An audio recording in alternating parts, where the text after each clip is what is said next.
Hello everyone and welcome to another make a drink at home video. I've been asked to do this for the benefit of a Harrogate lockdown festival, I think it is. So it's not just me trying to jump on a bandwagon. Today we're going to make something very close to the Stuzzi heart called a Negroni, which is the greatest drink in the world.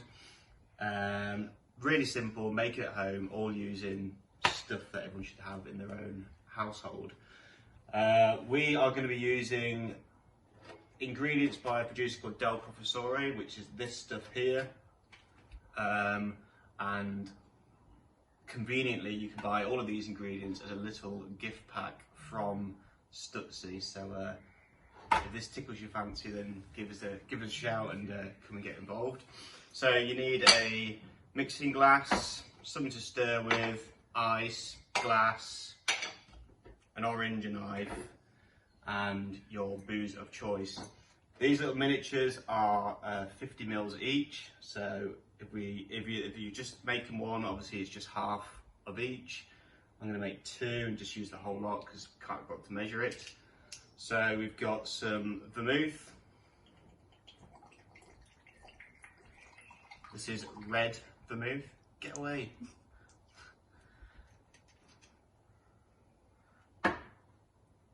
Del Professore's version of Campari is called bitter. Twat.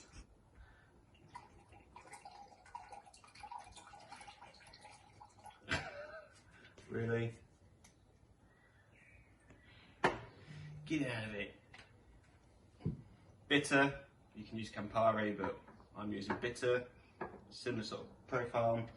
And gin Monsieur. You just want to use a good, very juniper heavy gin. London Dry is probably a good call as well, but this stuff's really quite interesting. Stick that in as well.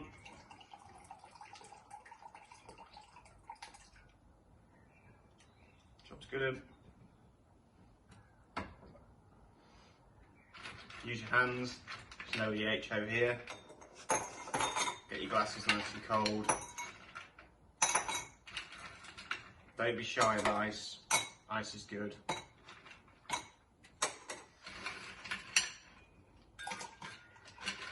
Shove a bit of ice in there. Now, we get lots of customers that come in saying, I tried to make Negroni at home, it tasted like shit. A couple of reasons being behind that will be that probably the vermouth has been open for God knows how long and kept on the side. It needs to be kept in the fridge and consumed within a couple of months. And the other reason is I don't think often people realise that you need to give it a good stir to get a good dilution, so it just sort of waters it down a little bit. So that's what we're doing now. So you use the other end of your wooden spoon, give her a good stir. I can already tell this is going to go absolutely everywhere when you try and pour it. But yeah, if you don't do this and you just measure it out into a glass over ice, your drink's just going to taste of pure booze, so that's where a lot of people probably go wrong. Obviously, any sort of professional barman that might be watching this might be cursing me for my inadequacy, but hey ho, this is a do it at home for laymen. No idea how many times you're supposed to stir it. There's probably some form of rule to it, but I don't really care. Just stir it until you've got some dilution. Go in. Probably too much, that. Then this is where the other end of the spoon comes in handy.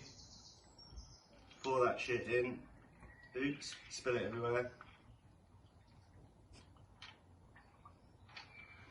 And this is going to give you two delicious Negronis.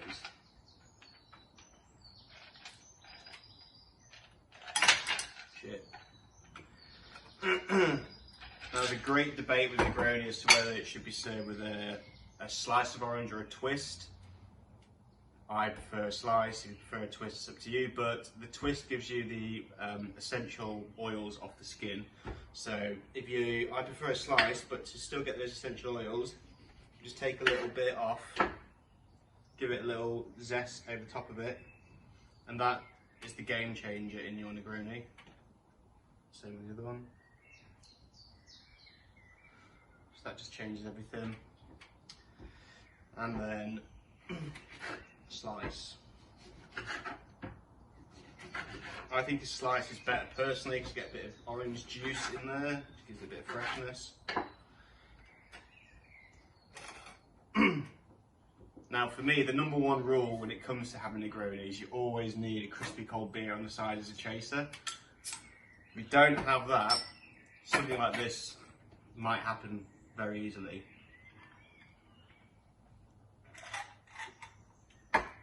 We don't want to do that. We want to be able to have a nice, easy sip, tasty, then for your chilling, that's what your beer is for.